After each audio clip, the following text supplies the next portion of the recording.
Budew is an early game terror on the Pokemon TCG, taking cards like this, and putting them in jail, as it itchy pollens for 10 and prevents your opponent from playing item cards for a turn. With Budew as our featured Pokemon today though, I thought I would take itchy pollen to the next level, and find a way to ostensibly force item lock onto my opponent for as long as possible, if not the entire matchup, while also dishing out some serious damage. Would Budew item lock its way to victory and become a meta champion, or run out of pollen and become a Veluza loser? This is the 825 Deck Challenge.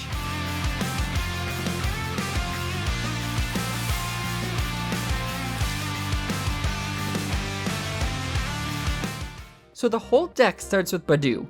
The 30 HP Pokemon can attack with Itchy Pollen for 10 for no energy, and also prevents your opponent from being able to play items on their next turn. But how was I planning to lock my opponent out from using items the rest of the game? I thought through a couple of options, like maybe the baby Tyranitar from Journey Together, combined with the new Grimsley's moves and Gengar to get it out faster and deny some prize cards. Or of course, Jellicent and Frillish. And that's when I stumbled upon the underhyped Galvantula EX. Before getting to Galvantula, I had the classic Jolting Charge Joltik, as Jolting Charge for 1 energy allows me to attach a combination of 4 grass or electric energy from my deck to my Pokemon in any way that I'd like, which transitions well into Galvantula EX, who has 2 attacks, both of which we would be seeing played today. For colorless energy and electric energy, it has Charged Web, which does a base of 110 damage, with then an additional 110 damage if the active Pokemon is EX, meaning most of the support EX Pokemon in current use all would be one-shottable. Then its second attack, Fulgurate, for a Grass, Electric, and Fighting Energy, does 180 damage, and I discard all energy from Galvantula EX, and during my opponent's next turn, they can't play any item cards from their hand. I always say, never go half-Gurate, only go Fulgurate. For a 3 energy attack that requires energy discard, you may be wondering, how is this sustainable? Well, I've got my ways.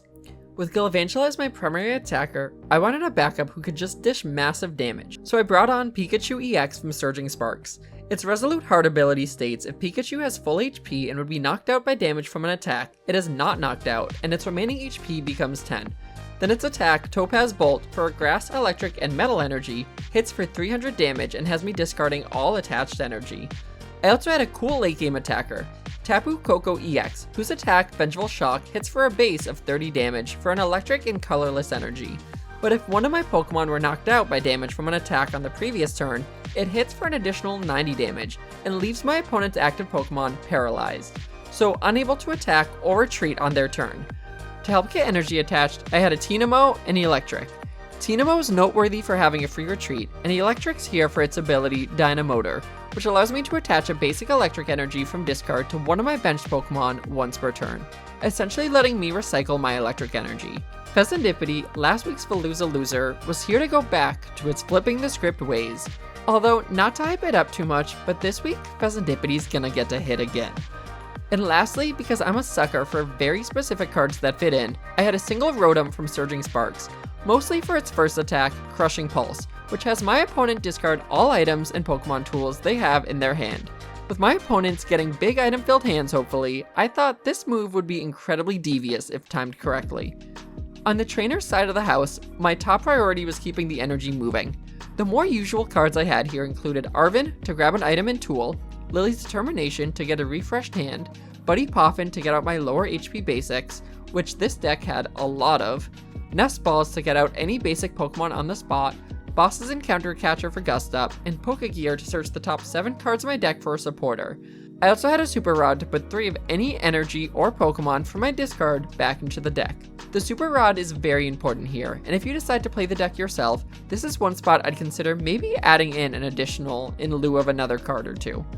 Now the more specific cards to the deck that really helped it move, I had 2 Electric Generators, which search the top 5 cards of my deck and attach up to 2 electric energy cards I find there to my bench electric Pokemon in any way I'd like. I also had my boy, Chef Crispin here, because I was running 4 different energy types. Lots of attached variety for Crispin to help me out with. In the same vein as my Rotom, I had a single Xerosic Machinations in here, which is a supporter who forces my opponent to discard down to 3 cards in their hand. And lastly, the crown jewel of the deck, the Sparkling Crystal Aspec, a Pokemon tool that when attached to a Terra Pokemon, the attacks of the Pokemon it's attached to cost 1 energy of any type less, So where Pikachu and Galvantula both have attacks that have the player discard energy, I'd only have to discard 2 energy instead of 3 if Sparkling Crystal is attached. Additionally, with the combination of Crispin and Sparkling Crystal, I'd be able to get either of these Pokemon attacking in a single turn. This is Budew's crew. And with the items in jail potentially forever, it was about to clean up. Or so I hoped. Before jumping into the test matches, I'd appreciate it if you take a moment to leave a like on the video and consider subscribing if you haven't already. Every subscriber helps keep the opponent's items on lock. The first test match really tested my skills at setting up, as between Fezandipiti and my endgame Tapu Koko, I had no great options, but opted to put Fezandipiti inactive, as I had a Buddy-Buddy and Air Balloon in hand.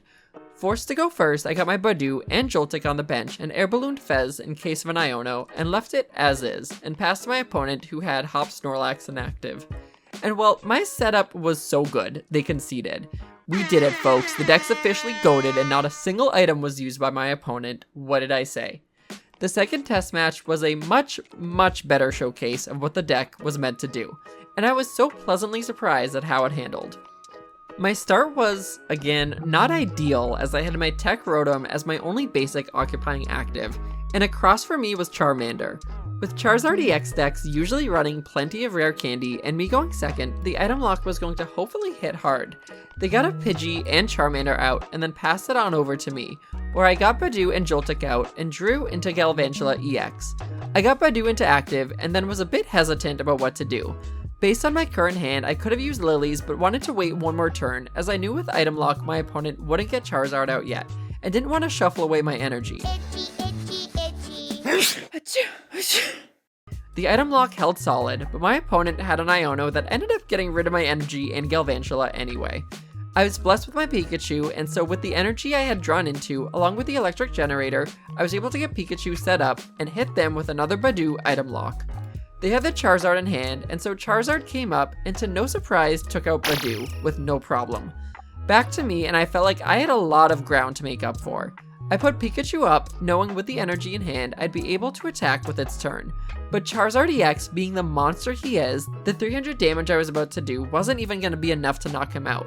So I'd have to be prepared for Charizard to hit at Pikachu and be able to get another attacker up. So I used Lillie's Determination, which got me an Ultra Ball that I used to get Fezandipiti out and flipped the script, getting access to my Galvantula EX and a Nest Ball I used to pull out Tynamo to hopefully get Electric going too. Finally, I swung for the 300 onto the Charizard EX, freeing my opponent from item lock for the first time all match.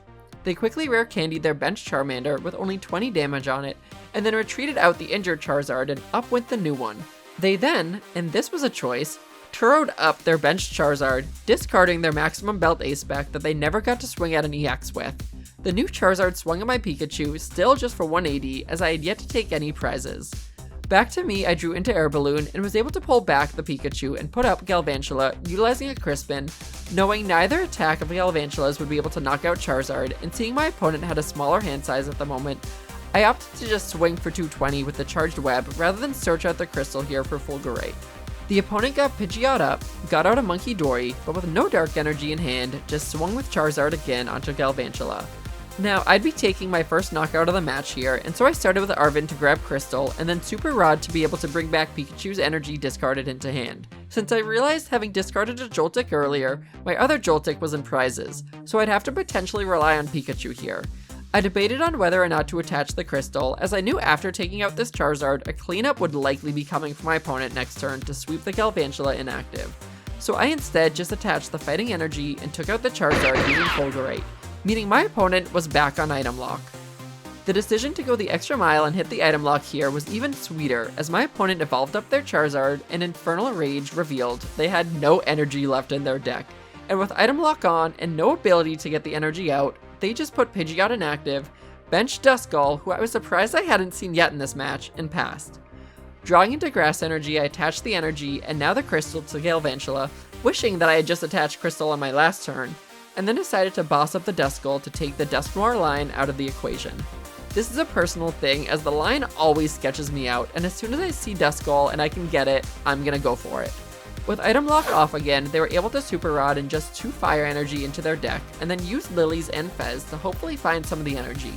They found at least one and attached it to Charizard, but left Pidgeot EX inactive again to stall. And then on my turn, I found something. Pidgeot EX is weak to Electric. I so rarely play Electric decks that this didn't even cross my mind. So I swung at Pidgeot for the knockout using Galvantula's Charged Web, though in retrospect, knowing full well their Charizard may be coming online next turn, I wish that I had done Fulgurite to put the item lock on, since, as predicted, my opponent now had a Charizard that was able to swing again inactive, and it certainly could do enough damage to take out my active Galvantula, as I now sat at 1 prize card remaining, and they sat at 3 after taking out my Galvantula. At this point, with this board state, I had game, but it took me an extra turn to see it. Before finding it, I ended up using an Arven to grab a Nest Ball and get Tapu Koko out to get charged up with the Electric and an Electric Energy in hand to paralyze Charizard and hit for a solid 120, with the plan to Crispin for Pikachu attack on the following turn to take out the Charizard. With my opponent unable to do anything, they floundered on their final turn. They were all out of options, and I had way too many options. After doing what they could, unable to attack, they bossed up the Pikachu and then passed it back over to me, which is when I realized Fezandipiti wants to hit, and he can hit. With the Electric able to bring Electric Energy from discard and an Electric Energy in hand, I used Crispin to attach another Electric Energy to Fez, retreated out Pikachu, and Cruel Arrowed the benched Duskull, something I could have done on the previous turn to the benched Pidgey. I also could have just hit with the Pikachu inactive to end the game, but Fez needed this moment, and I'm glad I could give it to him.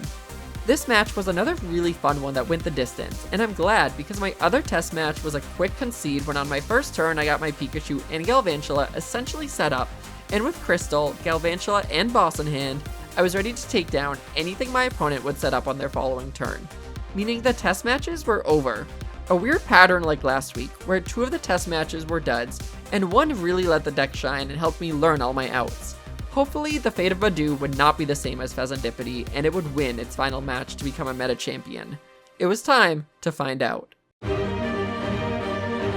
Archaliodon Poison Donk is a solid deck when the donk works. This is what my opponent was running, and to those unfamiliar, the deck shines when it's able to find vital pieces to the poison package to donk your opponent's active Pokemon via poison, before they've even had a turn to go. To my luck though, they did not find the pieces they were going to need for the poison package to succeed, only finding a Venture Bomb, which backfired on them, a Binding Mochi, an Iron Bundle, and Steel Energy. My starting hand was not fantastic either, which is why I was really happy to draw into a Lillie's Determination, meaning I could Ultra Ball for a Joltik to get it set up, get a Grass Energy on, and then Lillie's Determination for some fresh cards. Pokégear was able to find me an Arven, and with that, I'd Itchy Pollen for 0, as Duraludon is resistant to grass. But the item lock still went through. With a 30 damage Hammer In being enough to take down Budew, I was ready to get Joltik up and running after benching Fez and running Flip the Script. I used Arven to grab me Crystal and an Ultra Ball. I debated on what to Ultra Ball away, but I knew I had Super Rod in hand and so sent Tapu to discard for now, planning to put him back in with my use of Super Rod after I put some energy into discard as well. I attached Crystal and then Fighting Energy. I could have, in retrospect, should have, gone for the full item lock here, but due to the Venture Bomb's damage, Galvantula's Charged Web on the active Duraludon was already enough for the knockout, so I opted to let them use items for a turn. This wouldn't really matter though, as on my opponent's next turn, they would only play cards from hand, including the Archaliodon, and then had to pass due to not having the energy to attach. I had Crispins in hand, and Electric had gotten an Electric Energy I threw away onto the Pikachu EX, and seeing Archaliodon's 300 HP, I decided Pikachu was the Pokemon for the job. So I swapped out Galvantula for Pikachu, Crispin, and got the knockout on the Archaliodon, putting me at 3 prizes, and my opponent at 5. I was feeling in a really strong position, but my opponent actually fought back hard, getting an additional Archaliodon EX up, but also a Brute Bonnet for Poison Package, which was a major deal here, as Pikachu's Resolute Heart ability let it tank the hit from Archaliodon, but because Pikachu was poisoned by Brute Bonnet, the poison tick would cause Pikachu to fall. Because Pikachu was knocked out during turn checkup instead of on my opponent's turn, Flip the Script also wouldn't be activated for me. I put Galvantula up and attached a Fighting Energy so that I'd be able to hit for item lock on this turn. Additionally, I Super Rodded back in Tapu Koko and some energy, as Tapu's endgame combo could be vital in the final moments of this match, with us both tied at 3 prizes. I Arven for Air Balloon and Counter Catcher and laid on the Fulgurite, knowing I had 2 Crispins in hand to get energy back next turn. The item lock was relatively effective as my opponent didn't know what to do quite yet. They opted to use the Iron Bundle Hyper Blower here, and I fed them Eelektrik, to which they knocked it out and took a single prize. On my turn, I flipped the script and then used Buddy-Buddy Poffin to check my energy count and deck before committing to benching the Tapu Koko I drew into. I fulgurated again, this time for a knockout on Artazon EX. Seeing my opponent's board in shambles, but with no access to items, the only thing that was potentially going to mess with me here was an Iono, which is why I let out a big sigh when they bossed up my Fez using Supporter for turn, poisoned, benched a Latias to sick and active, and passed. They fed me my final meal on a silver platter. I air ballooned Fez, pulled him back, put up Galvantula, attached an electric energy, and before I could even hit for the knockout on Latias, my opponent conceded. After their first turn, my opponent only had 2 turns the entire match where they weren't item locked, and that edge made my opponent so itchy it got Budew across the line as a meta champion.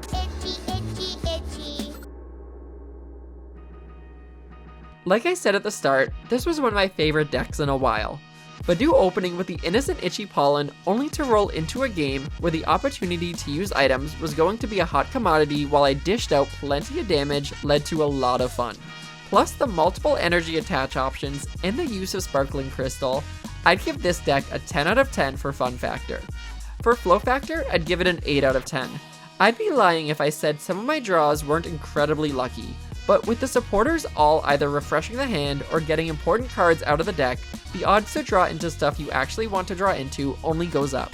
For win equity, I'd give the deck an 8 out of 10. It felt dominant in the matches where it went the distance, but the low HP basics that this deck runs 3 of? Pretty scary stuff, giving this deck an average score of 8.6 out of 10. Let's free the items because Budew week is done, and it's time to spin the wheel.